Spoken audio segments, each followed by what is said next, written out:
نحمد و نصلی علی رسول الکریم اعوذ باللہ من الشیطان الرجیم بسم اللہ الرحمن الرحیم تلک امۃ قد خلت لہا ما کسبت ولکم ما کسبتم ولا تسألون عما کانوا یعملون صدق اللہ العظیم والمولا الکریم۔ وہ بہت سے لوگ تھے جو گزر گئے، جو کچھ انہوں نے کمایا وہ ان کے لیے، جو کچھ تم کماؤ گے وہ تمہارے لیے، تم سے یہ نہیں پوچھا جائے گا کہ وہ کیا کرتے رہے تھے۔ تو مجھ کو یہ ایک بات کہی گئی تھی ہمارے بدرالاسلام صاحب کی طرف سے، ایک مجھ کو سرپرائز دیا گیا تھا کہ الیاس صاحب تشریف نہیں لائیں گے، اس لیے اب آپ ہی کو کچھ نہ کچھ کہنا ہے۔ ڈاکٹر صاحب حمایت صاحب نے مجھ سے پوچھا کہ آپ کچھ کہنے والے ہیں؟ میں نے کہا جی ہاں، اس لیے کہ نزلہ بروضو ضعیف، نزلہ جو ہے کمزور وضو پہ جا پڑتا ہے، تو مجھ کو پکڑ لیا گیا۔ میں انشاءاللہ اس میں کچھ باتیں اس موضوع سے متعلق آپ سے عرض کروں گا، چونکہ مولانا کا معاملہ ہے اس لیے ذرا جذبات پر کنٹرول ذرا مشکل ہی سے حاصل رہتا ہے۔ 25 سپٹمبر 1903 یہیں اسی چار دیواری میں مولانا کی جائے پیدائش ہے، اور 22 سپٹمبر 1979 کو وہ اس دار فانی سے کوچ کر گئے۔ 55 سال اگر نکالیں 24 سال کے بعد، تو 55 سال مسلسل اپنی آخری سانس تک مولانا حرکت میں رہے۔ بقول ان کی صاحبزادی حمیرہ مودودی کے کہ والد صاحب اکثر عشاء کے بعد اپنے رائٹنگ ٹیبل پر بیٹھتے اور فجر کے وقت ہی اس پر سے اٹھتے تھے، اور اس کے بعد فجر کی ادائیگی کے بعد کچھ دیر سو جاتے، اور پھر ٹھیک 8 بجے دوبارہ اپنے ٹیبل پر تشریف لے آتے۔ تو اس پر زیادہ کچھ کہنا نہیں ہے، بس علامہ اقبال کے ایک شعر کا سہارا لینا ہے کہ نقش ہیں سب ناتمام خون جگر کے بغیر، نغمہ ہے سودائے خام خون جگر کے بغیر، اگر کوششوں میں خون جگر کی آمیزش نہ ہو، سخت محنت شاقہ نہ ہو، تو وہ مطلوبہ پھل نہیں ملیں گے، وہ نقش ناتمام رہے گا، اور وہ جو بھی پکار ہوگی تو اس میں کوئی ترنم اور لے نہیں ہوگی، بلکہ سودائے خام ہوگی۔ وہ ایک ایسی بھٹکی ہوئی آواز ہوگی جو لوگوں پر اثر انداز نہیں ہو سکے گی۔ مولانا نے جن کتابوں کو تحریر فرمایا ہے، تو میں چاہتا تھا کہ آپ کو کتابوں کے سارے نام پڑھ کر سناؤں۔ بہت اچھا معلوم ہوتا ہے کہ سارے نام مولانا کی کتابوں کے پڑھ کے سنائے جائیں، لیکن یہاں اتنا وقت نہیں ہے کہ میں آپ کو سارے نام سناؤں۔ خطبات ہے، خلافت و ملوکیت ہے، پردہ ہے، تفہیم القرآن ہے، سود، تفہیم الحدیث، سیرت سرور عالم صلی اللہ علیہ وسلم۔ بڑی تحقیق کے بعد ریفرنسز کے ساتھ میں یہ کتابیں لکھی گئی۔ کتابیں تو بہت لکھتے ہیں لوگ، لیکن کتابوں میں ایک یونیک آئیڈیاز، ناول آئیڈیاز، پھر اس کے بعد اس کے لیے سند کہاں سے لی گئی، قرآن، حدیث اور پہلے کی زندگی اور جو گزری، ان سب کے ریفرنسز کے ساتھ میں مولانا نے یہ باتیں تحریر فرمائیں۔ ایک تحریک کو برپا کیا۔ مولانا صرف ایک پرالیفک رائٹر نہیں تھے، بلکہ پرالیفک مطلب بہت زیادہ کتابیں لکھنے والے ایک اسکالر نہیں تھے صرف، بلکہ ایک خوبی ان کی یہ بھی تھی کہ انہوں نے تحریک کو برپا کیا۔ دنیا میں بڑے بڑے مصنفین گزرے ہیں، انہوں نے بہت دیر پا اثرات لوگوں پر چھوڑے، آپ ان سب سے واقف بھی ہیں، لیکن مولانا کے ساتھ ایک خصوصیت یہ بھی ہے کہ ایک طرف انہوں نے ہم کو ایک پوری لائبریری دے دی. اگر آپ ایک چار دیواری میں صرف مولانا کی کتابیں جمع کر دیں الماریوں میں تو ایک لائبریری کے لیے ایک مکمل کتب خانہ ہے جو مولانا مودودی رحمۃ اللہ علیہ نے ہم کو دیا ہے. میں ایک اور پہلو پر آپ کی حضرات کی توجہ چاہتا ہوں. ہم اکثر کہتے ہیں کہ آپ یہ مولانا کے ٹائٹلز ہیں اور یہ کتابیں پڑھنا ہے وغیرہ وغیرہ، اس میں کوئی دو رائے نہیں. لیکن جو رودادیں ہیں ہمارے پاس، اگر آپ ان رودادوں کو بغور پڑھیں اور اس قسم کے ساتھ پڑھیں کہ اس کا کوئی لفظ مشکل لفظ سمجھے بغیر آگے نہیں بڑھیں گے، تو آپ کو اندازہ ہوگا کہ مولانا نے جس تحریک کو برپا فرمایا، جس قسم کے افراد تیار کیے، ان کو کتنی مولانا نے نزاکتوں کے ساتھ اور کتنی ہر قسم کی چیزوں کا خیال رکھتے ہوئے مولانا نے ان کو ایک زبردست ڈسپلن میں باندھا. کیسے افراد تیار ہوئے. 2 جنریشنز جا چکی ہیں اس دنیا سے، وہ آسودہ خاک ہو چکی ہیں، ان کی قبریں ہیں. ہم قبروں پر جاتے ہیں، وہاں کھڑے ہوتے ہیں اور لگتا ہے کہ وہ پچھلے قدموں دوڑتے ہوئے آ کر ہمارے پاس کھڑے ہو گئے ہیں. تو ان کو دیکھنے کے بعد، ان کو تفصیل سے سننے کے بعد، ان کی زندگیوں کے مطالعے کے بعد بس ایک ہی چیز میرے ذہن میں آتی ہے، کیا مسافر تھے جو اس طرح گزر سے گزرے. کیسے مسافر تھے وہ، کیسے لوگ تھے وہ جو اس طرح گزر سے گزرے. نام تو کئی ہیں. مجھ کو یہ اعزاز حاصل ہے کہ مجھ کو بڑے بڑے لوگوں کے ساتھ، مجھ جیسے سمجھ لیجئے مسح خام کو، ان کے ساتھ رہنے کا، بیٹھنے کا، سننے کا، ان کی خدمت کرنے کا موقع ملا. وہ کیسے لوگ تھے وہ. میں ایک دفعہ ایک اجتماع کے بعد جلدی سے باہر آ گیا، اور باہر آنے کے بعد مولانا جلال الدین انصر عمری صاحب کی جوتیوں کو سیدھا کر دیا. میں عام طور سے جب جوتے اتار کر آتے ہیں تو جوتے اس سائڈ میں ہوتے ہیں، جب واپس آتے ہیں تو جوتے کو پھرانا پڑتا ہے. تو میں نے مولانا کے جوتے کو دیکھ لیا تھا جب اتار رہے تھے، میں نے جوتے کو سیدھا کر دیا.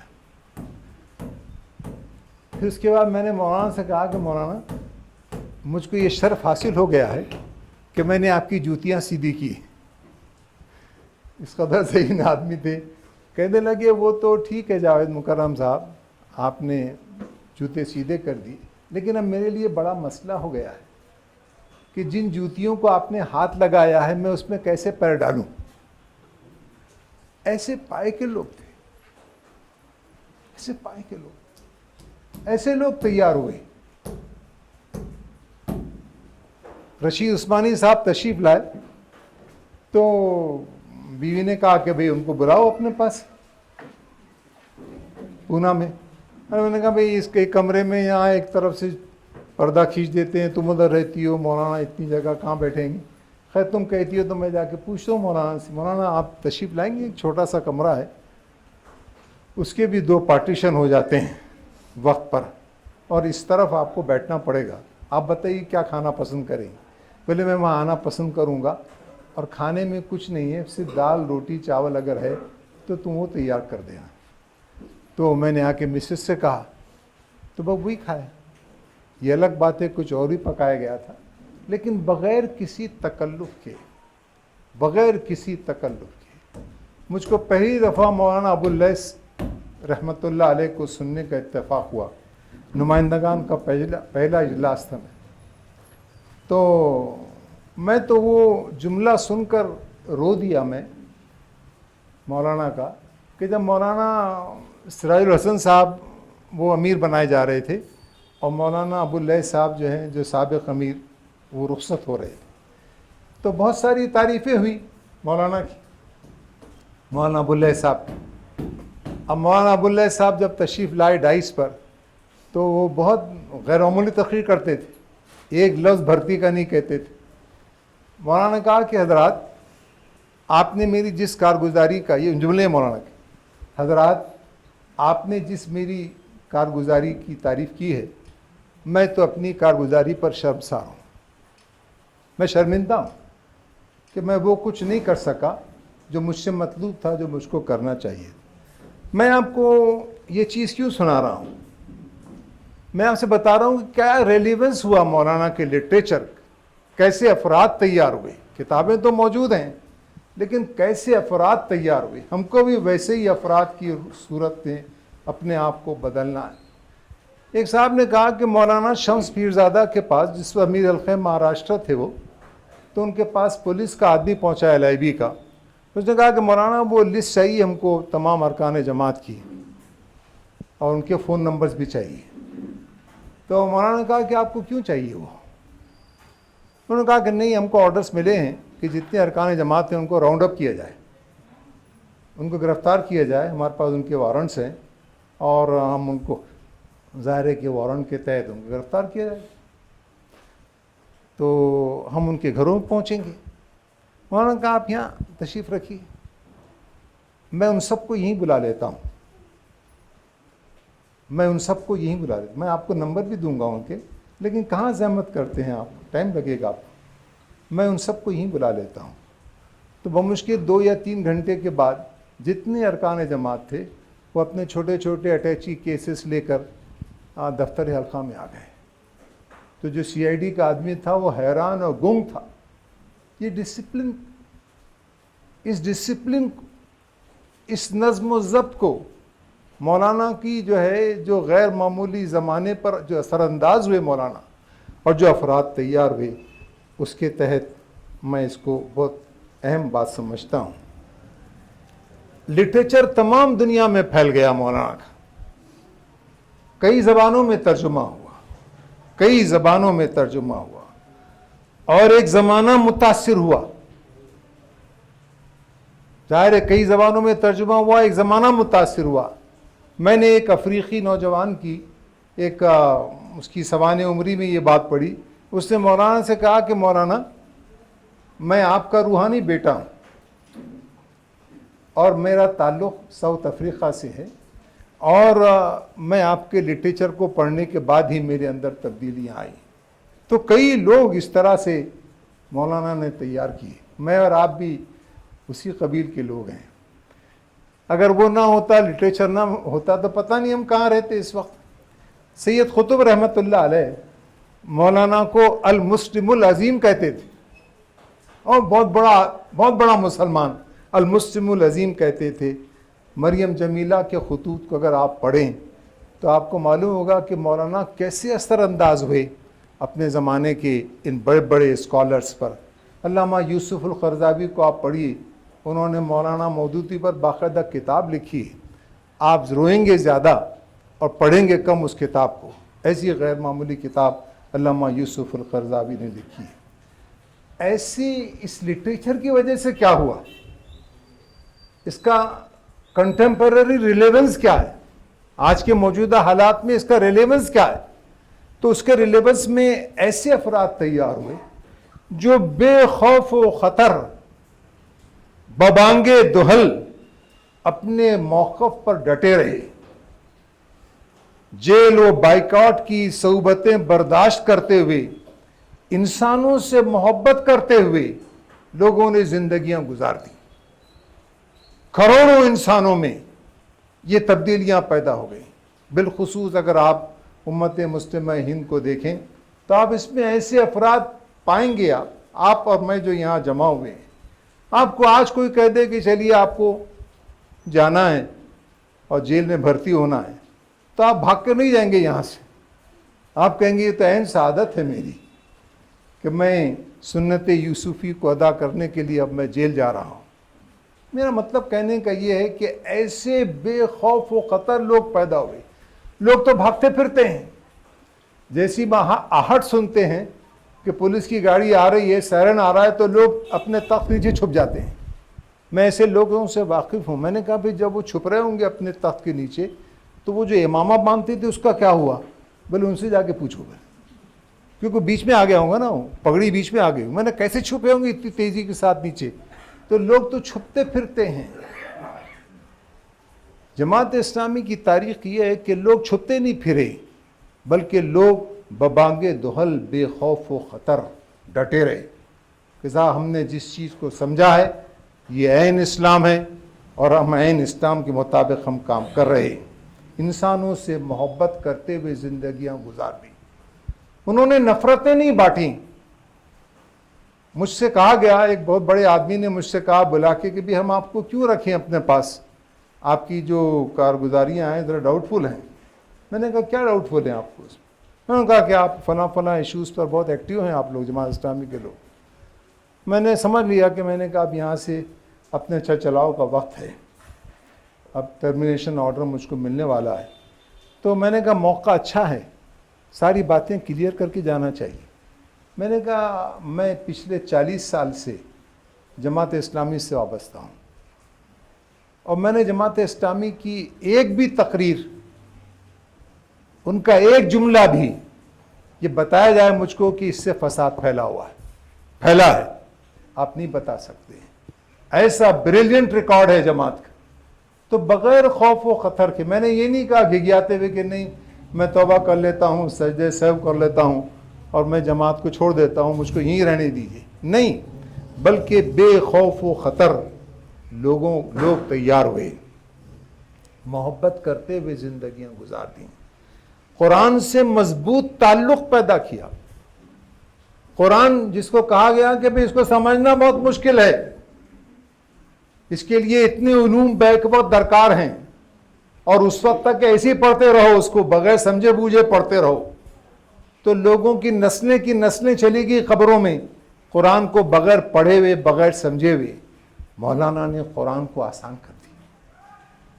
مولانا نے قرآن کو آسان کر دیا. عام فہم ترجمہ، سلیس ترجمہ، اردو مبین اور دلوں میں اتر جانے والے حاشیے، مختلف شکوک و شبہات، مختلف سوالات جو مولانا کھڑے کرتے ہیں، وہ جوابات سننے سے پہلے اپنے پیر کانپنے لگتے ہیں کہ اس کا جواب کیا ہوگا. اب جو مولانا جواب دیتے ہیں تو آپ سوچئے، آپ خود اس سے گزرے ہوں گے، کیا مزہ آتا ہے. اب کیا مشکل سوال تھا اور مولانا نے کیسے چٹکی بجانے میں اس کو حل کر دیا. منکرین حدیث کا فتنہ اٹھا تو مولانا کہیں غائب نہیں ہو گئے، بلکہ ایسا کافی و شافی جواب دیا اس کا کہ آج بھی وہ چیزیں پڑھنے کے لائق. منکرین حدیث کے لیے آج بھی کوئی یعنی بھاگنے کی راہ نہیں. اس طرح سے مولانا نے حدیث کا دفاع فرمایا. ختم نبوت کا معاملہ اٹھا قادیانیوں کا، تو مولانا نے جو لٹریچر لکھا اس پر اور جو تقریریں کی، تو آپ جانتے ہیں فیلڈ مارشل ایوب خان کے زمانے میں مولانا کو تختہ دار مطلب پھانسی کی سزا سنا دی گئی کہ آپ کی وجہ سے فساد پھیلا ہے. مولانا جیل کی سلاخوں کے پیچھے پہنچ گئے، وہ چھوٹی سی ٹوپی اور بغیر ازاربند کا پیجامہ، اور وہ جیسا پہنایا جاتا ہے وہ پہنا دیا گیا مولانا کو. جو پھانسی کا وہ جو داروغہ جو تھا، اس نے کہا کہ میں نے کسی پھانسی کے مجرم کو اتنے آرام سے سوتا ہوا نہیں پایا کہ رات بھر اس کے خراٹے گونجتے رہے مولانا کے، اتنے اطمینان سے سوئے. جب لوگ آئے اور مولانا سے کہنے لگے تو مولانا نے تاریخی جملہ ارشاد فرمایا تھا اپنے بیٹے کے سر پر ہاتھ رکھ کر کہ زندگی اور موت کے فیصلے زمین پر نہیں ہوا کرتے ہیں، آسمانوں میں ہوتے ہیں. اگر میری موت کا فیصلہ آ چکا ہے تو دنیا کی کوئی طاقت مجھ کو موت سے نہیں بچا سکتی، اور اگر ابھی وہاں موت کا فیصلہ نہیں ہوا ہے تو چاہے یہ لٹک جائیں لیکن مجھ کو نہیں لٹکا سکتے. تو مولانا نے اس قوت کے ساتھ، ایک طرف تو یہ کریکٹر کی قوت اور دوسری طرف دلائل کی وہ قوت کہ قادیانی عاجز ہیں، آج بھی گھٹنے ٹیکے بیٹھے ہیں، ان کے پاس کوئی جوابات نہیں. سود جیسی معرکۃ الآراء کتاب لکھی مولانا نے کہ جس کو آپ ایک نشست میں ختم ہی نہیں کر سکتے، اس کو سمجھنے کے لیے بہت سارا وقت چاہیے. ایسی معرکۃ الآراء کتاب لکھی مولانا نے کہ آج بھی ریلیونٹ ہے. آج بھی سود کو پڑھنے کے بعد ایک زبردست قسم کا ایک سمجھ لیجئے سود سے اپریہنشن ہو جاتا ہے, آپ سود سے بچ جاتے ہیں, آپ چاہتے ہیں کہ بغیر سودی کاروبار کروں گا, آزاد معیشت اختیار کروں گا. پردہ آپ جانتے ہیں کہ اتنا بڑا موضوع ہے, اس پر مولانا نے جس بے جگری کے ساتھ لکھا ہے وہ مولانا ہی کہا ہے, بغیر کسی تکلف, بغیر کسی مروبیت کے مولانا نے کتاب لکھی ہے, آج بھی کنٹمپرری ریلیونٹ ہے. خلافت و ملوکیت لکھی مولانا نے. میں تو اس کتاب کا اتنا بڑا عاشق ہوں کہ میں آپ سے بیان, میں اس کی تقریباً ہر جملے کا حافظ ہوں. میں ایسی کتاب لکھی مولانا, ہر جملے, ہر واقعے کا ریفرنس ہے اس میں. اس پائے کی کتاب آپ کو اسلامی لٹریچر میں نہیں مل سکتی, ہر واقعے کا ریفرنس موجود ہے, اور وہ ریفرنس کتنا آتھینٹک ہے اس پر مولانا کا کامنٹ موجود ہے. خلافت و ملوکیت لکھی, ایک بہت بڑا, بولتے نا ایک ہولی کاؤ, اس کانسیپٹ کو توڑا مولانا نے اور بتایا کہ صاحب خلافت ملوکیت میں کیسے تبدیل ہوئی اور اس کی وجہ سے کیا کیا چیزیں ہوئی. الجہاد فی الاسلام کتاب لکھی مولانا نے بہت کم عمری کے زمانے میں. ایسی کتاب ہے وہ کہ میں آپ سے بیان نہیں کر سکتا ہوں, کیسی چٹپٹی کتاب ہے. مولانا اس وقت بالکل نوجوان تھے اور تحریر میں بڑی زبردست قسم کی وہ ایک خاص رنگ تھا. تو الجہاد فی الاسلام, وہ میں پوری کتاب کو آپ کو خلاصے نہیں پیش کر رہا ہوں, بلکہ میں اس کو آپ کی اور میری پیاس کو بڑھانے کے لیے چند چھوٹے جملے کہہ دے رہا ہوں. جب علامہ اقبال اپنی عمر کے بالکل آخری ایام میں تھے تو بتاتے ہیں کہ علامہ کو یہ کتاب سنائی گئی یا پڑھی گئی, جیسا بھی کچھ ہوا, تو مولانا علامہ اقبال نے یہ مشہور جملہ کہا کہ میں نے اردو زبان میں اس موضوع پر اس سے زیادہ مبسوط کتاب کوئی نہیں دیکھی.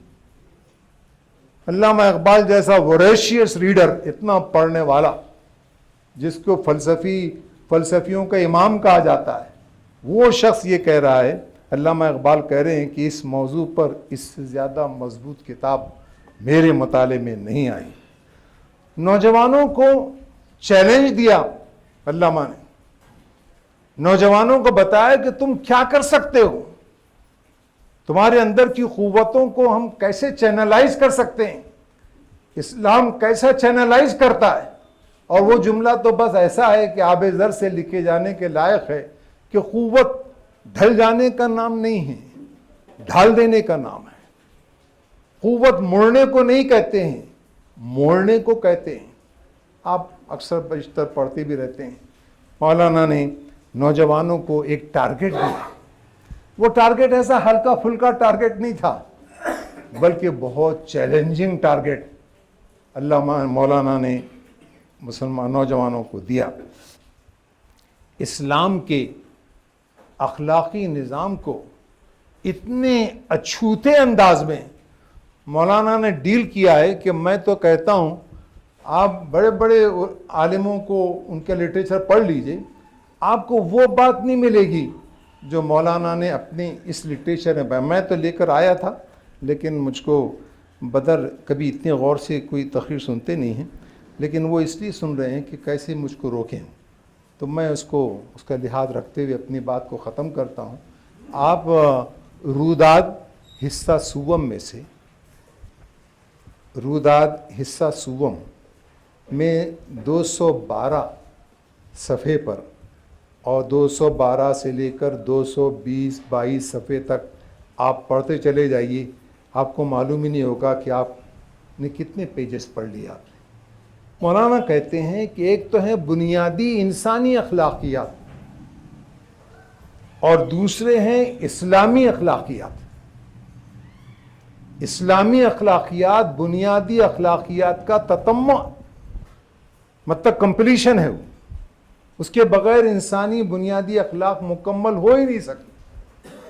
اب آپ اسے پڑھیے, اور اس سے مولانا نے لکھا کہ صاحب بنیادی انسانی اخلاقیات کیا ہیں, وہ تھوڑا سا سن لیجیے. یہ اللہ کی سنت ہے اس زمین پر کہ وہی کارگر ہوگا, یہاں وہی انسان, وہی گروہ کارگر ہوگا جس کے اندر ارادے کی طاقت ہو, جس میں فیصلے کی قوت ہو, جس میں عزم اور حوصلہ ہو, میں آپ کو سیمپل کے طور پر مولانا کا لٹریچر بھی سنا دے رہا ہوں، جس میں صبر و ثبات ہو، اپنے مقصد کا عشق ہو، اس کے لیے ہر چیز قربان کر دینے کا بل بوتا ہو، چاہے آپ کمیونزم کو لیجئے، سوشلزم کو لیجئے، فاشزم کو لیجئے یا اسلام کو لیجئے، یہ بنیادی اخلاق ہونے چاہیے۔ حزم و احتیاط ہو، معاملہ فہمی اور تدبر ہو، باضابطگی کے ساتھ کام کرنے کا سلیقہ ہو، فرض شناسی ہو، احساس ذمہ داری ہو، حالات کو سمجھنے اور ان کے مطابق اپنے آپ کو ڈھالنے اور مناسب تدبیر کرنے کی قابلیت ہو، اپنے جذبات، خواہشات اور ہیجانات پر قابو اور دوسرے انسانوں کو موہنے، ان کے دل میں جگہ پیدا کرنے اور ان سے کام لینے کی صلاحیت ہو۔ یہ میرے اور آپ کے اندر یہ بنیادی صفات ہونے چاہیے۔ اب جو اسلامی، اس کا ایک بڑا فائدہ یہ ہوگا کہ آپ کو اپنی گھڑی دیکھنا نہیں پڑے گی، ہے نہیں؟ اب اس کا ایک فائدہ، اس کا ایک یہ ہے کہ مولانا نے لکھا کہ بھئی ایک طرف تو یہ نہیں، اب نہیں دیکھ رہا ہوں میں، ہو گیا بس جو پڑھنا ہوں۔ ایک طرف تو یہ بنیادی اخلاقیات ہیں جو میرے آپ کے اندر ہونے چاہیے۔ اگر اسلامی جماعت کے افراد کے اندر یہ اخلاقیات نہیں ہوں گے اور ایک کمیونسٹ جماعت میں ہوں گے تو کمیونسٹ جماعت غالب آ جائے گی۔ اگر ایک کسان ہے جس کے پاس اچھے بیج ہیں، دوسرے کسان کے پاس بھی اچھے بیج ہیں، لیکن پہلا والا جو کسان ہے یہ ان بنیادی صفات کا سمجھ لیجئے بڑا ماسٹر ہے، لگ کر کام کرتا ہے، سلیقے سے کرتا ہے، یہ اور یہ وہ سب۔ اب جو دوسرا ہے وہ پکا مسلمان ہے، وہ بڑا متقی پرہیزگار ہے، 5 وقت کی نمازوں کا پابند ہے، جھوٹ نہیں بولتا، ہمیشہ سچ بولتا، وغیرہ وغیرہ۔ اس کے پاس ہی بیج ہیں، لیکن وہ اپنے بیجوں کو زمین میں بوتا نہیں ہے، جان پہ آتا ہے اس کی۔ تو آپ بتائیے فصل کس کو ملے گی؟ اس متقی پرہیزگار کسان کو فصل نہیں ملے گی۔ مولانا نے اس چیز کو بڑا کھول کر اور خوبی وضاحت سے فرمایا، آپ کو اور مجھ کو ان دونوں میں مہارت و کمال پیدا کرنا ہے۔ یہ مولانا کا جو معاصرتی اور جو کنٹمپرری ریلیونس ہے، آپ دیکھیے کہ آج بھی یہ چیزیں پرانی نہیں ہوئی ہیں۔ میں اکثر سوچتا رہتا ہوں کہ مولانا کے کام کا ایک ہلکا سا، سمجھ لیجئے ہلکا سا تو خیر نہیں کہہ سکتے ہیں، لیکن ایک بہت مختصر علامہ اقبال کی زبان میں ایک شعر میں آپ کو سنانا چاہتا ہوں۔ وہ میری اس تقریر پر بہت بھاری ہے کہ مولانا نے، علامہ نے کیا کام کیا، مولانا نے کیا کام کیا۔ یک نوائے سینہ تاب آوردام، میں نے کیا کیا؟ میں نے ایک سینے کو برما دینے والی، سینے کو گرم کر دینے والی، خواہشات کے الاؤ کو بھڑکانے والی میں ایک ایسی نوا لے کر آیا ہوں۔ یک نوائے سینہ تاب آوردام، عشق را عہد شباب آوردام، میں نے عشق کے لیے اس کی جوانی کا مژدہ لے کر آیا ہوں کہ آؤ اور یہ عشق کا میدان تمہیں پکار رہا ہے، اپنی صلاحیتوں کے ساتھ اللہ کے دین کو غالب کرنے کے لیے اٹھو، کمر کسو، اور کل قیامت کے دن تم بڑے انعامات کے مستحق قرار پاؤ گے۔ وآخر دعوانا ان الحمدللہ رب العالمین۔